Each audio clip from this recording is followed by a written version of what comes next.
So, DC is getting ready to launch their Absolute universe of comics, starting with Absolute Batman, then followed by Absolute Wonder Woman, Superman, Flash, Green Lantern, and potentially even more. Everything that I've seen about these Absolute books has me super excited. Genuinely, if you're new to comics, I think now is the best time to start reading DC. And it's gotten me thinking how they could do the same approach for my favorite superhero, Green Arrow. For those who don't know, the angle for this Absolute line is essentially to take these iconic characters, remove a fundamental aspect of them, and see if that changes their values and who they are as a hero, all with some of the biggest creative teams in comics at the helm.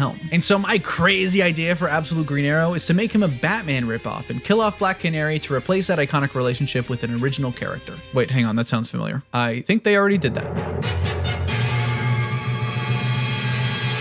This video is brought to you by Mint Mobile. Mint Mobile offers affordable wireless service without any of the nonsense that the big guys throw at you. You're getting premium wireless coverage on the nation's largest 5G network with unlimited talk, text, and data, including tethering and free calling to Mexico and Canada. They're able to save you money by skipping retail stores and salespeople. There are no middlemen or people trying to upsell you, which only means savings for you. And if you buy 3, 6, or 12 months at a time in bulk, you can save even more, which I've never seen from a phone provider. I've been using Mint Mobile and the switch couldn't have been easier. I was able to sign up for my couch using eSIM, and I was even able to keep my old phone number and contacts. Mint is super upfront about what you're paying for, and they'll even tell you if you're overpaying. Most people only use 7 gigabytes of data a month, so why would you pay for what you don't need? And if you're still unsure about switching, Mint Mobile gives you a 7-day money-back guarantee and a customer care team with a 95% satisfaction rate. Use the link down below, and new customers can get the unlimited plan for only $15 a month for the first 3 months. Thanks to Mint Mobile for sponsoring this video, and thanks to my patrons who are able to get all my videos early and ad-free for just $1 a month. I'm super excited for all the new books that DC's announced. The whole All-In initiative sounds really exciting and a great place to start reading for these characters, including the main universe. It reminds me of the Rebirth era a lot from 2016, which is when I first started reading comics, but it's this new Absolute line that has me the most excited. They're a series of Elseworld books, each from a different Rockstar team who are some of the best in the industry and given basically complete creative control. Absolute Superman by Jason Aaron and Rafa Sandoval, Absolute Wonder Woman by Kelly Thompson and Hayden Sherman, and Absolute Batman by Scott Snyder and Nick Dragotta. The concept behind this entire Absolute universe is that it was created with dark side energy, and the heroes have all the odds stacked against them. And it makes me wonder what other characters could get a similar treatment. I'll go more in depth with exactly what Absolute DC is in a bit, but of course I'm YouTube's resident #1 Green Arrow channel, and you know I gotta talk about my boy. And so here's my pitch for Absolute Green Arrow. Hey DC, Scott Snyder, you know, if you're watching this, maybe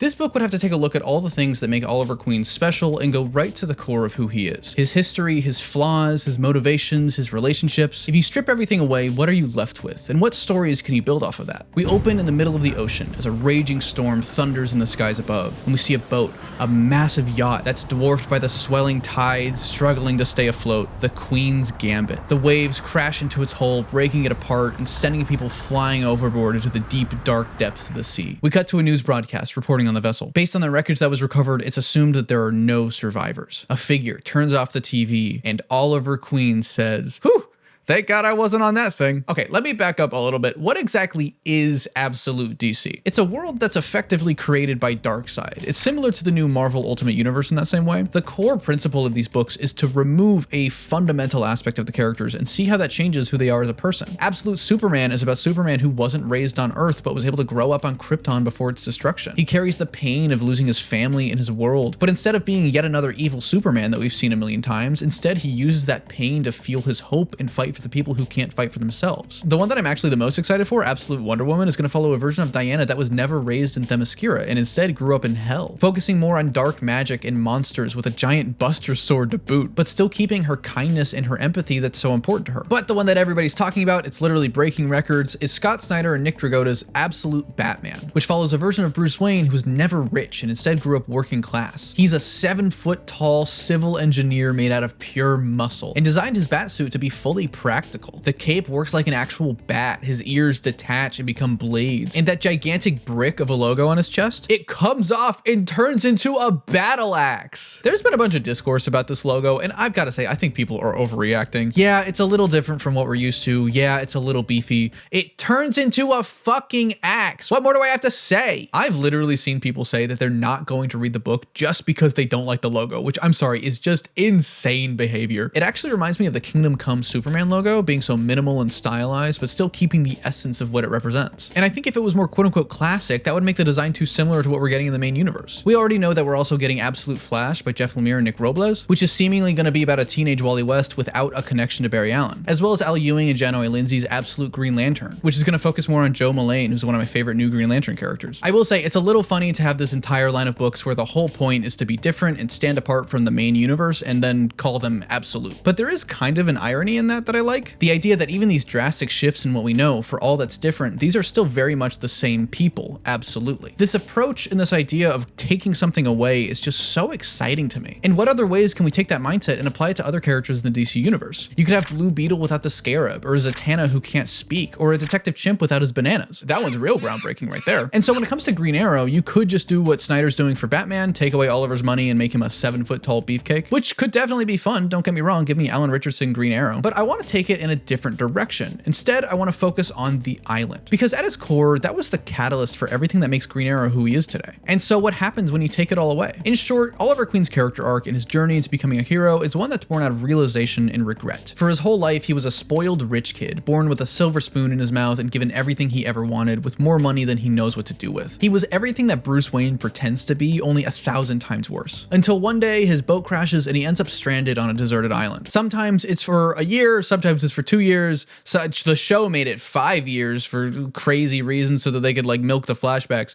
For an indescribable amount of time, he's on the island. Forced to fend for himself and survive on his own, he teaches himself archery and is given the time to reminisce, to think about his former life and all the ways that he, as a billionaire, not only benefited from the suffering of the working class, but also directly caused so many other problems. And so when he eventually returns home, he dons the mantle of Green Arrow and uses his resources and his new skills to help the impoverished and fight for the oppressed to make up for his past mistakes. Funnily enough, the island wasn't actually a part of his original origin, and it was instead the work of the king, Jack Kirby, that added that incredibly important dynamic. God, that guy really was just like something else. Holy shit. It's very similar to Iron Man's origin, only Ollie's focuses so much more on class politics and social issues. His near-death experience literally radicalizing him into a bleeding heart socialist. Oh god, if you're one of those people that gets all mad when things are like woke, this is not gonna be your video. But honestly, at this point, I feel like that's on you. I don't know what to tell you. And so for this pitch, in this absolute universe, this version of Oliver Queen was never stranded on the island. He never had to fight for survival, never hit that rock bottom, and never had that realization about his life. And he never had that epiphany about the system and how he has directly benefited from the suffering of others. But he still becomes Green Arrow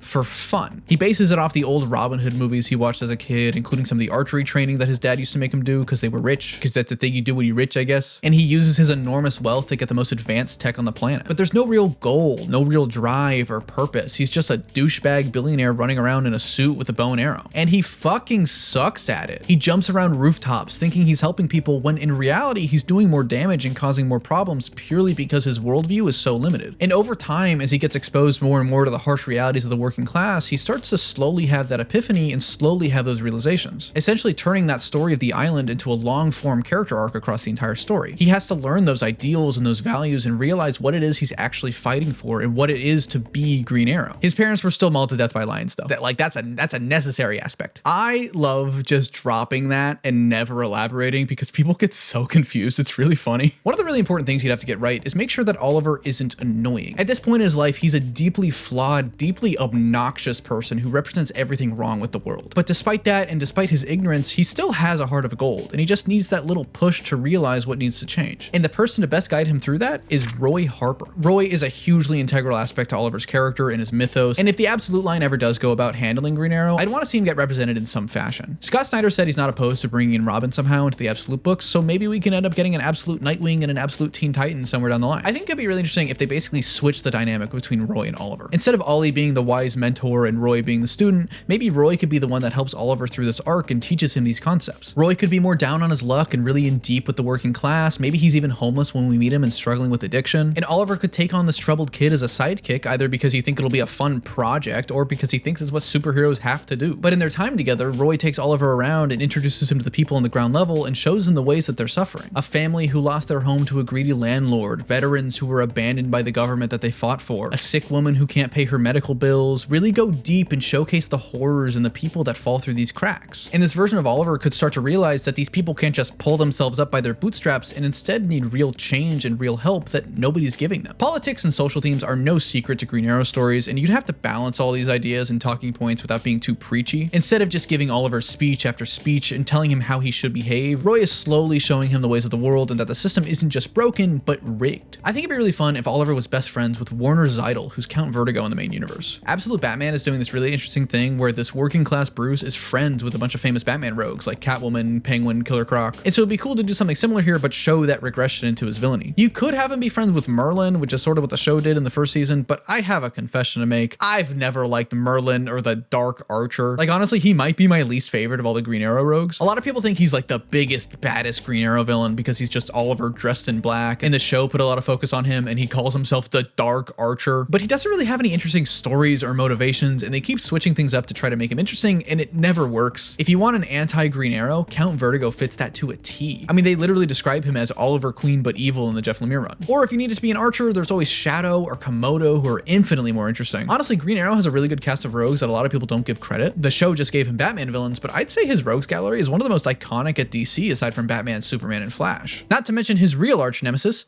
capitalism.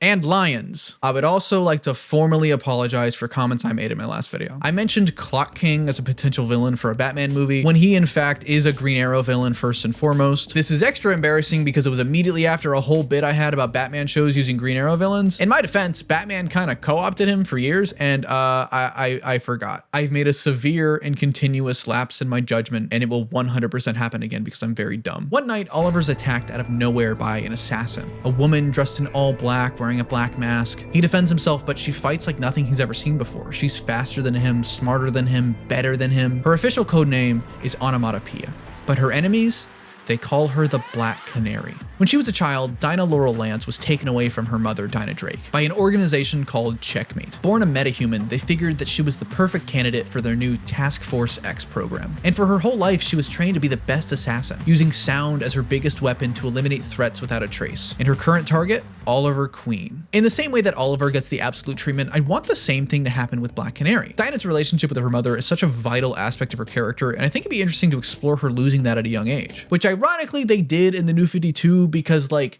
they tried to erase the JSA as a concept.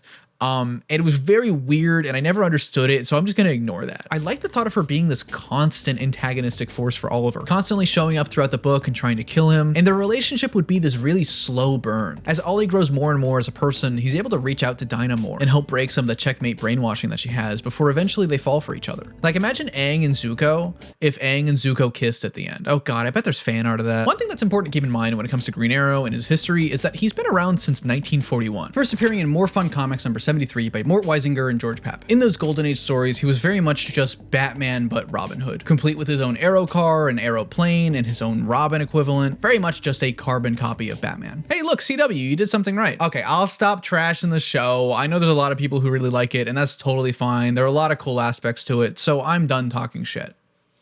Just kidding, no I'm not, that's a lie, I'm never done. Arrow had a profoundly negative influence on the cultural understanding of Green Arrow, and a couple cool action scenes doesn't take that away. If Arrow has no haters, that means I'm dead. And for almost 30 years, that's how Green Arrow remained. He was such a clone of the more popular character in Batman that he very nearly completely faded into obscurity. But then in 1970, all of that changed thanks to two people, Neil Adams and Denny O'Neil. Technically, this really began in 1969 with JLA number 75 by O'Neil and Carmine Infantino, which also was the second appearance of Green Arrow's iconic goatee created by Neil Adams just 2 months earlier in Brave and the Bold. But it was O'Neil and Adams' run on Green Lantern and Green Arrow that really solidified Ollie's character. It focused on real, grounded issues of systemic racism, class politics, addiction, with Hal Jordan and Ollie going on a road trip together so that Hal could get a better understanding of the world that he was supposed to be protecting. And it solidified this new era for Oliver Queen as the bleeding heart lefty that he is, and gave that character an entirely new breath of life. Neil Adams even fought back against editorial to introduce Jon Stewart, and specifically to make him a dark-skinned character that was against the grain at the time. And in general, it was a landmark book not just for Green Arrow, but for DC and comics as a whole, which isn't a surprise really, because Denny O'Neil has literally done that for basically every character he's ever touched. Also, if you're looking for some other Green Arrow comics to get into, Year One by Andy Diggle and Jock is all about his time in the island and him taking down a bunch of human traffickers in that journey from playboy into superhero. The Longbow Hunters by Mike Grell is legendary, and so is the rest of that run. run. It's about an older Oliver Queen who moves to Seattle, and it goes a lot more grounded and darker with the story, introducing Shadow into the mix. I see it very much like Green Arrow's Dark Knight Returns, if that makes sense. Quiver by Kevin Smith and Phil Hester is one of my favorites. It's about him after he came back from the dead, introducing Mia Dearden as Speedy, and it's probably some of the best that Oliver's been written. It's very evocative of that O'Neill and Adams run, and makes some really interesting commentary about the character's progression over time. In terms of more modern stuff, there's the Rebirth run by Ben Percy from 2016, Jeff Lemire and Andreas Sorrentino's run from New 52, which started at number 17 and is fantastic. The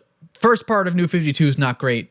I don't read that one, but 17 onward, pretty solid. The newest Josh Williamson and Sean Isaacs run has been fine. It's fun to at least see the whole Arrow family together. And Chris Condon and Montos are going to be starting a new run later this month with number 18 that I'm really excited about. He has a little cape now. This is a very big deal. I really like it. But you simply cannot talk about Green Arrow without mentioning just how much O'Neill and Adams did for him. I'll honestly go so far to say that they should be included alongside Weisinger and Pap as his creators, simply because without them, there would literally be no Oliver Queen as we know him today. One thing I would want an absolute Green Arrow comic to really focus on is the idea of change, because change can be a hard thing for people to accept. Not just change in the things around them, but also change within yourself. I think admitting that you're wrong about something is one of the most respectable things that a person could do, but for some reason, far too many people are scared to do it. Even comic book fans who constantly say they want change and don't want to stick to a status quo don't actually want it. I mean, a slightly bigger Batman logo became super controversial. And I'd want to really explore the inner turmoil that Oliver feels about having his worldview being completely shattered, that everything he knows is wrong and he's benefiting from all this suffering. And he would realistically reject that truth. But still, at the end of the day, he eventually comes to accept it. It takes time and baby steps, but it still happens. And that journey, not all happening within a singular moment or epiphany that he has,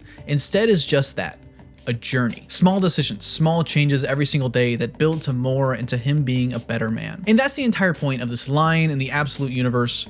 Change, to be different. Batman, Superman, Wonder Woman, Flash, Green Lantern, these are radical changes to these heroes' mythologies while still keeping true to the core of what makes them who they are. Each of these characters are missing quote-unquote fundamental aspects of their stories. Massive, character-defining ideas and mythologies that shape their place in pop culture now being completely removed. Batman's wealth, Superman's humanity, Wonder Woman's matriarchy. But still, in spite of this, they become themselves in some way, and they still represent those values and ideals. In a way, it's kind of a meta-commentary of what makes these characters the characters. More than surface level things like suits and origin stories, but who they are and what drives them. I see a lot of people saying that Absolute is just another dark and edgy take on these characters, and I don't agree. Their love and their optimism transcends their backstories and the things that have been taken away from them. In even the darkest timelines with all the odds stacked against them, these are still heroes.